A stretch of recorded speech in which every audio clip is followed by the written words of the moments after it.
Tuxpan bajo huachicol. En Tuxpan, al norte de Veracruz, la Fiscalía General de la República abrió una investigación tras asegurar 3 pipas con alrededor de 10,000 litros de hidrocarburo.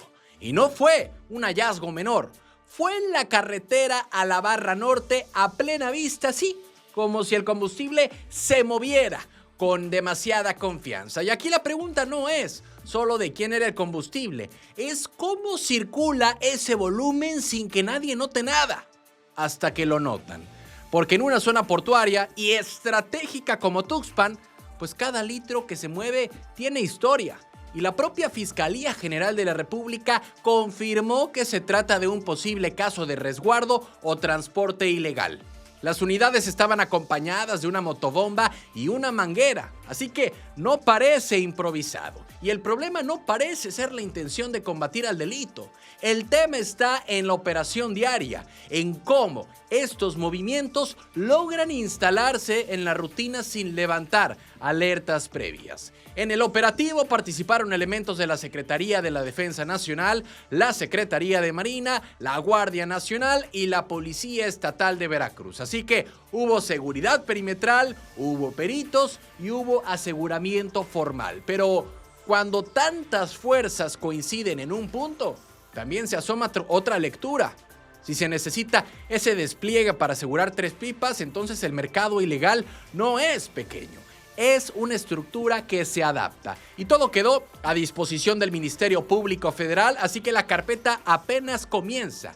Y ahí es donde se va a medir si esto se queda en decomiso o escala hacia responsabilidades reales. Porque en Veracruz el tema del combustible ilegal no es nuevo.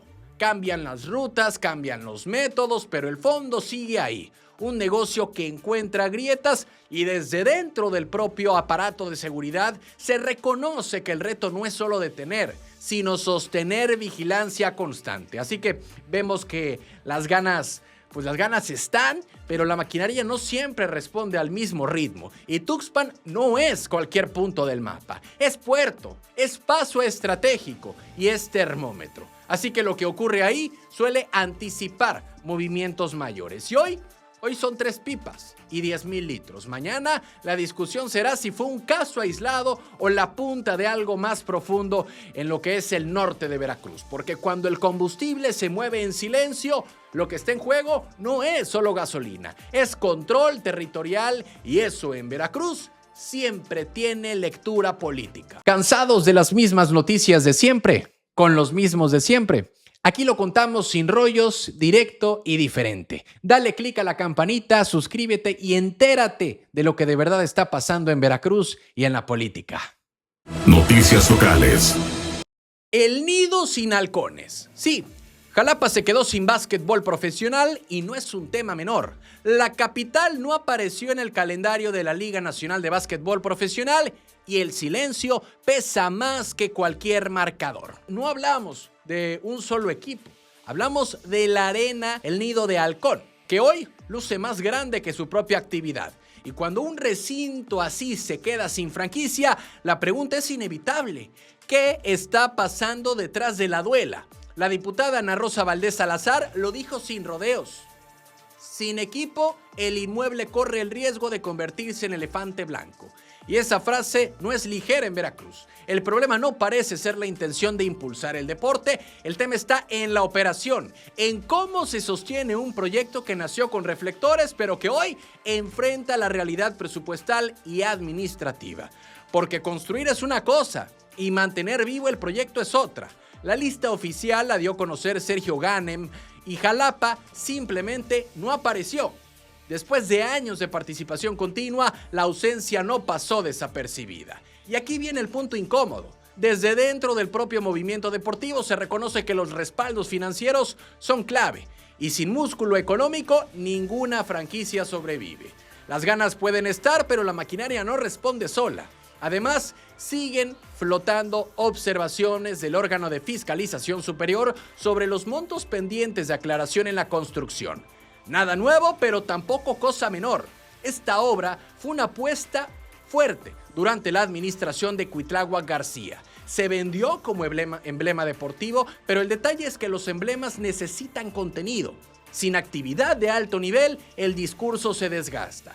Así que la liga habla de diálogo y de un posible regreso más adelante, no cierran la puerta, pero tampoco garantiza nada. Y en política deportiva, las pausas largas suelen costar caro.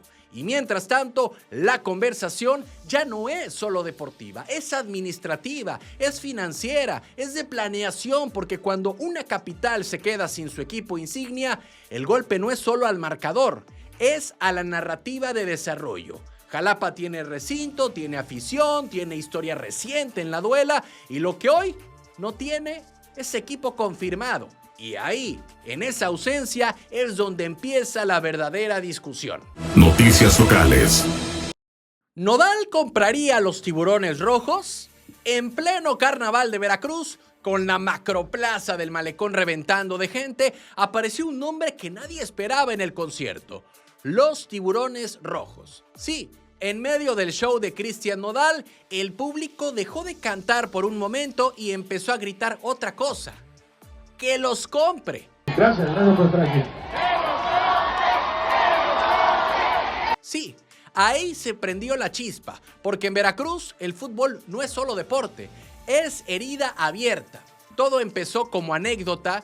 Cristian Nodal recordó aquella etapa, esos momentos en cuando conoció al director veracruzano Fernando Lugo, quien siempre hablaba con orgullo del equipo del fútbol. Según contó, entre bromas, se prometían que cuando tuvieran dinero comprarían a los Tiburones Rojos y los regresarían a la liga. Una frase dicha en tono de amistad, pero en este estado esa frase pesa, porque los Tiburones Rojos dejaron de competir en la Liga MX tras un colapso que mezcló problemas financieros, sanciones y una descomposición institucional que terminó por borrar al equipo del mapa profesional. Desde entonces, lo que ha habido pues son intentos, son rumores, son proyectos, son franquicias que van y que vienen, pero nada que devuelve ese símbolo que durante décadas unió a la afición. Y cuando la gente gritó, pues que los compre, no le estaban pidiendo un capricho de artista, le estaban proyectando una nostalgia colectiva, un vacío que ningún proyecto alterno ha logrado llenar. Porque el problema no es solo tener fútbol, es recuperar la identidad, recuperar la credibilidad y estructura. Y eso no se compra solo con ganas. Cristian Nodal no anunció inversión, no habló de trámites ni de planes reales. Fue una historia contada desde el corazón, pero en Veracruz, cada vez que alguien con dinero pisa el puerto y menciona a los Tiburones, se activa la esperanza. Y también la pregunta incómoda: ¿de verdad hay condiciones para que el equipo regrese o seguimos viviendo de recuerdos? Lo de Nodal fue emoción de escenario, nada más, pero el grito de la gente no fue broma. Fue el recordatorio de que el fútbol en Veracruz sigue siendo una cuenta pendiente. Mientras no haya claridad en el modelo, en la operación y en la estructura, cualquier sueño seguirá siendo eso: un coro de concierto. Noticias locales. Roban joyería en el puerto de Veracruz. En pleno corazón comercial del puerto de Veracruz, dentro de Plaza Cristal, un grupo armado entró como si nada a la joyería Merang y salió con más de 300,000 pesos en oro. Así, directo, sin rodeos. No fue en una calle oscura, no fue de madrugada, fue en un centro comercial, con familias caminando, con negocios abiertos, y la pregunta empieza sola. ¿Qué tan frágil es la seguridad cuando incluso adentro de una plaza pueden desarmar a un elemento y largarse sin detenidos? Los asaltantes no llegaron a improvisar, rompieron anaqueles, vaciaron vitrinas y se llevaron brazaletes, oro limpio, producto fácil de mover, un golpe rápido. En el proceso golpearon a un elemento de policía auxiliar y le arrebataron su revólver. Ese detalle cambia la conversación, porque ya no es solo el monto del robo, es el mensaje. Si pueden desarmar a quien se supone que está para proteger, algo en la operación no está funcionando. El reporte al 911 activó a la Policía Naval, a la Policía Estatal y a la Policía Municipal de Veracruz. Llegaron, acordonaron e iniciaron las diligencias, pero los responsables ya no estaban. Nadie supo precisar en qué huyeron. Y otra vez aparece la sensación que en el puerto se repite demasiado. Reacción sí, prevención pues no tanto. Y aquí el problema no parece ser la intención de reforzar seguridad, el tema está en la ejecución, en la coordinación fina, en los protocolos dentro de espacios comerciales que deberían ser zonas controladas. Desde dentro del propio sector empresarial se comenta que la vigilancia existe, pero no siempre está conectada. Hay cámaras, hay guardias, hay presencia, pero cuando todo ocurre en minutos, la maquinaria simplemente no responde al ritmo del delito. Y mientras tanto, el ciudadano común se queda con la escena en la cabeza. Una arma robada, vitrinas destrozadas y delincuentes escapando a plena vista. No es solo el oro que se llevaron, es la percepción de control. Y esa, cuando se pierde en espacios públicos tan visibles, pesa más que cualquier cifra. El asalto en Plaza Cristal no es un hecho aislado en la conversación sobre seguridad en Veracruz, es un recordatorio incómodo de que el reto no está en anunciar operativos, sino en lograr que funcionen cuando realmente se necesitan. Y hoy la duda sigue abierta. Noticias locales. Diputados van por gallos y toros. En Ixhuatlancillo y Aquila no estamos hablando de tradición, estamos hablando de ley. Y el tema ya escaló al Congreso. El presidente de la Junta de Coordinación Política del Congreso de Veracruz, Esteban Bautista Hernández, soltó una frase que cambia el tono. Habrá que proceder legalmente contra quien resulte responsable por una corrida de toros y una pelea de gallos que circularon en videos. No es un debate moral de redes sociales, es un asunto constitucional. Y eso ya coloca a los ayuntamientos en el centro de la discusión. Vámonos a Ixhuatlancillo. Durante las fiestas de la Candelaria se difundieron imágenes donde se observa al alcalde José Manuel González Nicolás presenciando la corrida.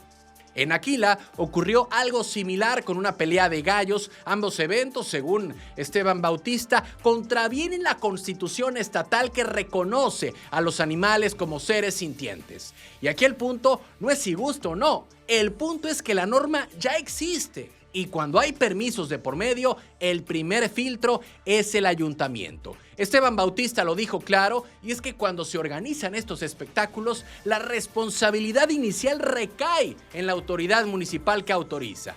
Pero también reconoció algo que complica el escenario, porque en muchos municipios se defienden estas prácticas bajo el argumento de usos y costumbres. Y cuando alguien intenta prohibirlas, hay grupos que salen a manifestarse. Así que el problema no parece ser la intención de frenar el maltrato, el tema está en cómo se enfrenta a una tradición que todavía tiene respaldo social. Desde el propio Congreso se habló de sentarse con la comisión correspondiente y con los diputados del Partido Verde para emitir un punto de acuerdo. No es menor, porque si no se fija un precedente claro, el mensaje hacia los alcaldes será ambiguo, y la ambigüedad en política siempre se interpreta como permiso. Vemos que las ganas están, pero si la maquinaria legal no avanza, todo quedará en declaración con esta noticia. Porque Esteban Bautista adelantó que citarán a la comisión y que se escuchará la versión del alcalde involucrado. Y eso abre otro frente. ¿Habrá sanción real o solo posicionamiento político? Porque si la ley reconoce derechos a los animales, pero no se aplica, entonces el debate deja de ser jurídico y se vuelve de credibilidad institucional. En Veracruz, el maltrato animal ya no es un tema marginal, es un termómetro de autoridad. La pregunta no es si hay tradición, la pregunta es si la ley va en serio.